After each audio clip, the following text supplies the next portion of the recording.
أهلين حبايبي، كيفكم؟ إن شاء الله طيبين. اليوم هعمل من المقبلات فلفل حار، إن شاء الله يناسبكم. طبعا هنا فلفل حار من التايلاندي، وهنا فلفل اللي زي كده كبير شوية، وفلفل رومي من دون زيت. هقلبه ونشوف الطريقة التانية.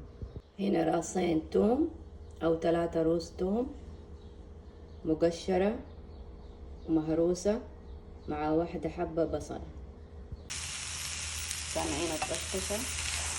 نقعد أقلبه من دون زيت من دون أي شيء. أبغى شوية الموية اللي كانت فيه تنشف. طبعا أنا غسلته ونشفته من الموية، بس كده يديكم طعم كأنه في الفرن.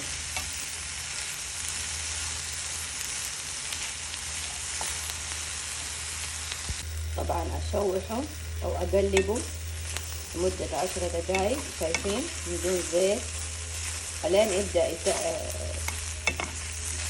يقبل معايا. أطفي النار،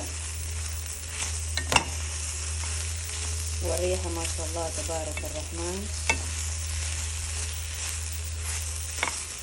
شايفين؟ أحطه في الطحانة على طول، أحطه في الطحانة وأطحن. الطاوة نظيفة مغسلة بعد ما حطيت منها الفلفل، طبعا سودت فلازم تتنضف. هنا حطيت زيت كفاية، خليه يصير حار شوية.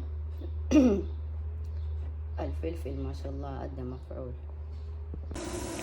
يتحمر شوية الثوم والبصل،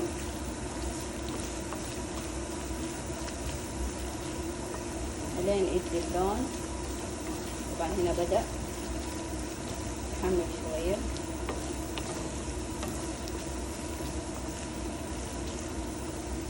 لونه يا جماعة كيف صار. هضيف عليه فلفل بودرة مطحون، أضيف الفلفل اللي طحناه مع الملح. شايفين كده؟ شايفين؟ بعد 5 دقايق تقليب مستمر. بعد كده هخليه يتسبك شوية الين يطلع الزيت على الوجه. أطفي النار. سهل وبسيط، بس ترتيباته من البداية هو اللي شوية يبغى له وقت. كده انتهينا من الفلفل. هنحطه في مرطبان قزاز. كده حيكون جاهز وبالهنا والعافية. طبعا الين يبرد تماما بعدين نغطيه البرطمان. ما شاء الله تبارك الرحمن، بالهنا والعافية علينا وعليكم. كده حيكون جاهز. هحطه في الثلاجة وقت ما الواحد يبغى ياخد. ما شاء الله تبارك الرحمن، بالهنا والعافية علينا وعليكم.